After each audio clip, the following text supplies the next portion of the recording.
दोस्तों, मैं Santosh Kumar Sharma utopia channel पे आपका हार्दिक स्वागत करता हूं। सबसे पहले मैं यूटोपिया चैनल्स के बारे में बताना चाहूँगा। कोरोना काल में समस्याओं से निपटारे के लिए बहुत सारे बच्चे जो है क्लासेस नहीं ले पाए, इसलिए उन लोगों की सुविधाओं के लिए हम लोगों ने यूटोपिया चैनल्स को प्रारंभ किया है। यूटोपिया चैनल में हमारी जो टीम है, पूर्वांचल के विख्यात हिंदी के टीचर अनिल सर, हमारे पूर्वांचल के ब्रांड मैथ के प्रदुम्न सर, आपके बीच में मैं संतोष कुमार शर्मा, रिसीवर सर और शुभम सर, इतनी टीम जुड़ी हुई है और आगे हम लोग जो है प्रॉपरली इस वीडियो चैनल को बनाते रहेंगे। तो सबसे पहले आज पढ़ने का प्रयास करते हैं नदी, और ध्यान से समझिएगा। यहाँ जो भी टॉपिक डिस्कस होगा प्यारे बच्चों इसको नोट करते रहेगा जैसे क्लासरूम में आप रहते हैं। यहाँ पर नदी का जो संदर्भ मैं डिस्कस करूँगा, आईएएस से लेके आईएएस की परीक्षा से लेके टेट की परीक्षा में सारे संदर्भ को पढ़ने का प्रयास करेंगे।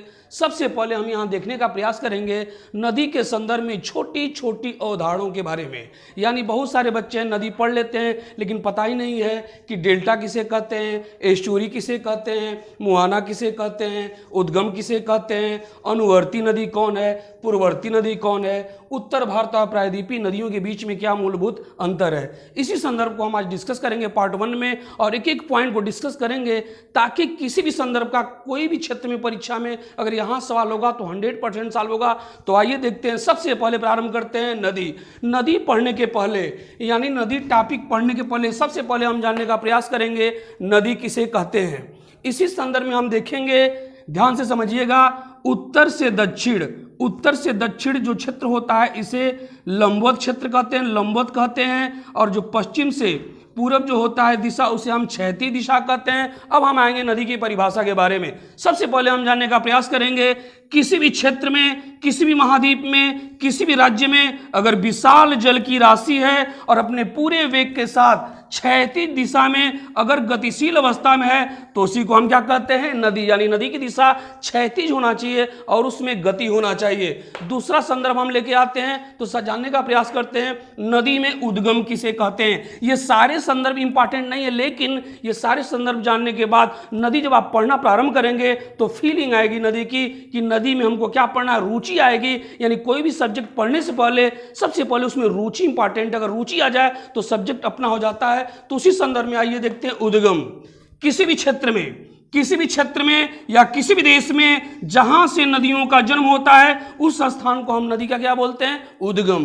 उस स्थान को हम नदी का उद्गम बोलते हैं। और ध्यान से समझिएगा, अपने उद्गम क्षेत्र से नदी समुद्र में जिस स्थान पे पानी मिलाती है उसी क्षेत्र को हम नदी का क्या बोलते हैं, मुहाना कहते हैं। उसे हम मुहाना कहते हैं। सबसे पहले हमने पढ़ा नदी किसे कहते हैं, मुहाना किसे कहते हैं, उद्गम किसे कहते हैं। अब आते हैं डेल्टा के बारे में। ध्यान से समझिएगा, मुख्य नदी अपने मुहाने पर कई सहायक नदियां आकर उससे मिलती हैं तो डेल्टा की आकृति बना लेती है, इसे ही हम डेल्टा कहते हैं। और विश्व का सबसे बड़ा डेल्टा गंगा ब्रह्मपुत्र का डेल्टा है जो पश्चिम बंगाल के सुंदरबन में बनता है। यहां पर दो कॉन्सेप्ट सीखने का प्रयास करेंगे, ध्यान दीजिएगा। भारत की दो नदियां, एक का नाम है नर्मदा और एक का नाम है ताप्ती।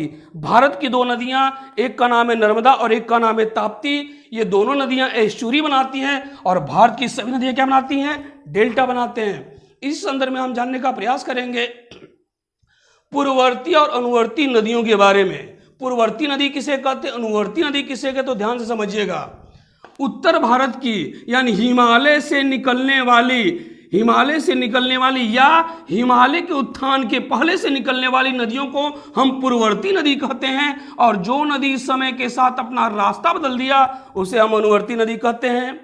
ध्यान दीजिएगा बच्चों, सबसे पहले हमने पढ़ा है नदी किसे कहते हैं, उद्गम किसे कहते हैं, मुहाना किसे कहते हैं, डेल्टा किसे कहते हैं, एस्चुरी किसे कहते हैं। फिर हमने देखा पूर्ववर्ती और अनुवर्ती नदियों के बीच में अंतर। यानी पूर्ववर्ती नदियां वे नदियां हैं जो हिमालयी क्षेत्र से निकलती हैं, यानी हिमालय के उत्थान के पहले जो नदियां प्राचीन काल में जहां से निकलती थी आज भी वहीं से उनका उद्गम क्षेत्र है। ऐसी नदियों को पूर्ववर्ती नदी कहते हैं। और दक्षिण भारत ही नहीं बल्कि ऐसी नदियां जो समय के साथ अपना रास्ता बदल दिया, ऐसी नदियों को हम अनुवर्ती नदी कहते हैं। फिर हमने देखा, अब आगे हम देखेंगे उत्तर भारत की नदियां और प्रायद्वीपीय भारत की नदियों में क्या मूलभूत अंतर है।